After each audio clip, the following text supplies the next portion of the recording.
Oke teman-teman, kali ini saya akan membuat tutorial bagaimana cara mengembalikan data.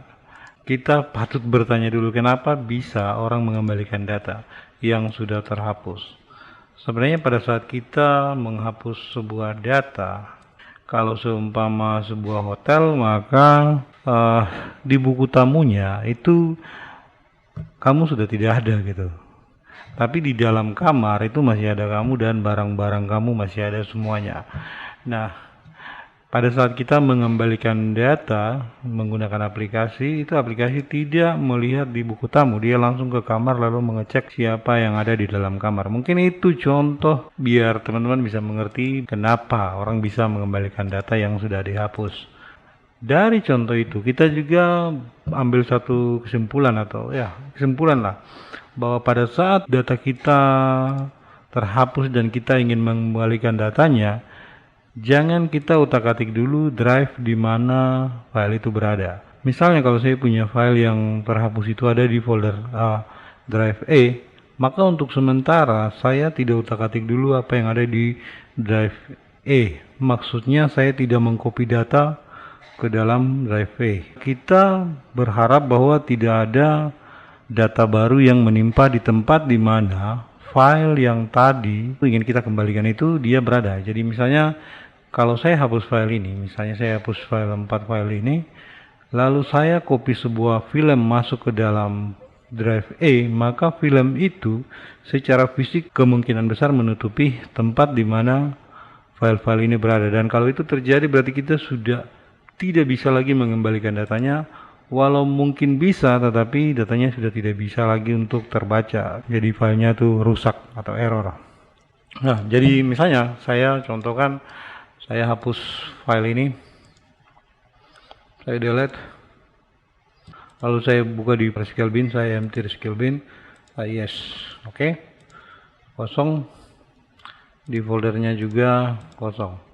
Nah, bagaimana cara mengembalikannya? Jadi pertama, kalian download dulu aplikasinya, saya taruh link di deskripsi, dan di dalam kalau kalian download itu ada terdiri dari 2 aplikasi, yaitu GDB Vet dan GDB NTFS. Harus kita pakai yang mana itu tergantung dari drive yang akan kita kembalikan datanya. Jadi kalau misalnya datanya itu di misalnya ya di E, ya kita tinggal lihat di E-nya ini klik kanan properties. Nah, di sini file sistemnya NTFS, berarti kita pakai NTFS. Dan pada umumnya harddisk itu menggunakan NTFS karena sekarang harddisk kapasitasnya sudah besar-besar. Dan kalau kita gunakan FAT itu kalau kita ingin mengembalikan data dari flash disk, tapi bisa saja flash disk Anda mungkin sudah besar dan sebelumnya diformat dengan NTFS, ya kita cek dulu, kita klik kanan di flash disknya, lalu klik properties, lalu nanti kita lihat file sistemnya apa, lalu kita sesuaikan kita install yang mana. Dan saya setup dulu, setup, kita next saja, agree, next,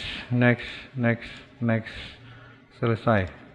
Nah setelah itu kita buka serial numbernya, lalu kita aplikasinya kita buka, ini aplikasinya. Nah untuk membuka aplikasinya kita harus klik kanan lalu run as administrator. Oke, untuk Windows 10. Kalau Windows 7 ya kita bisa jalankan secara langsung, tapi kalau saya sarankan ya klik kanan run as administrator. Yes, dan akan muncul seperti ini. Sebelum saya lanjutkan, kita harus melakukan register aplikasinya dulu.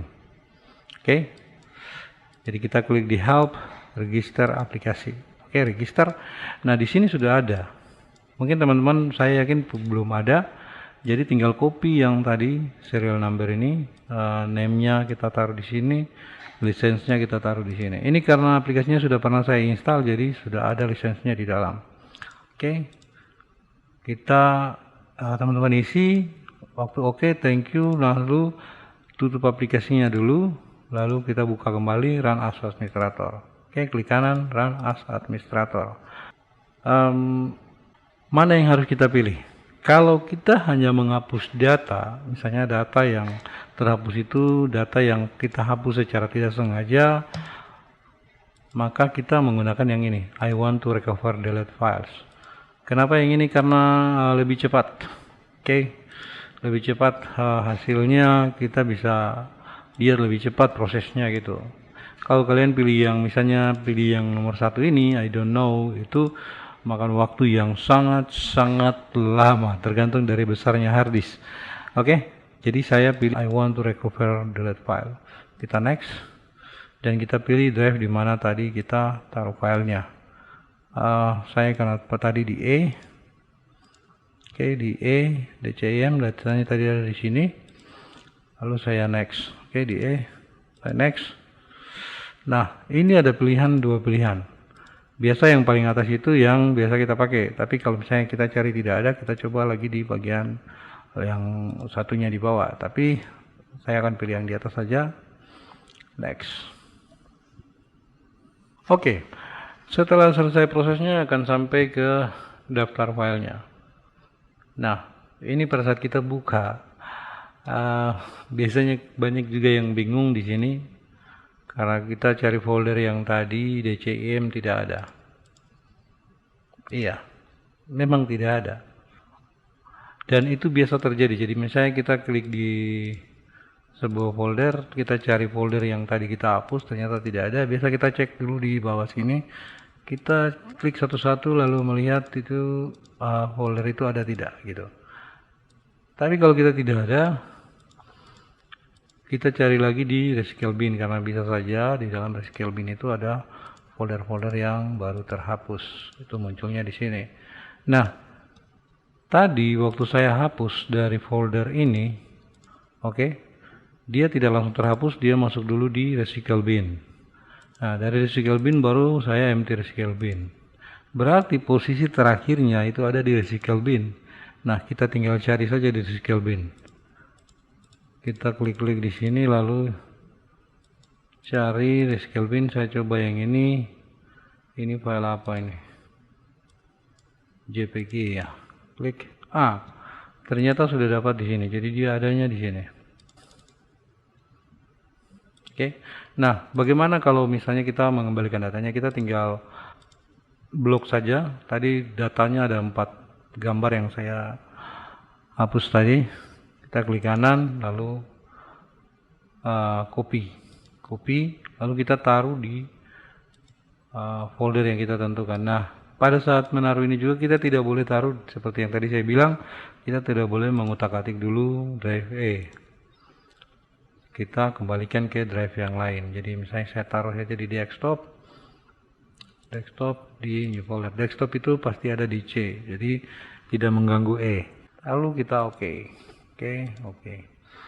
Nah, sekarang kita tinggal buka saja filenya, ada di sini. Oke teman-teman, mungkin cukup sekian dari saya untuk kali ini. Sampai jumpa di video berikutnya.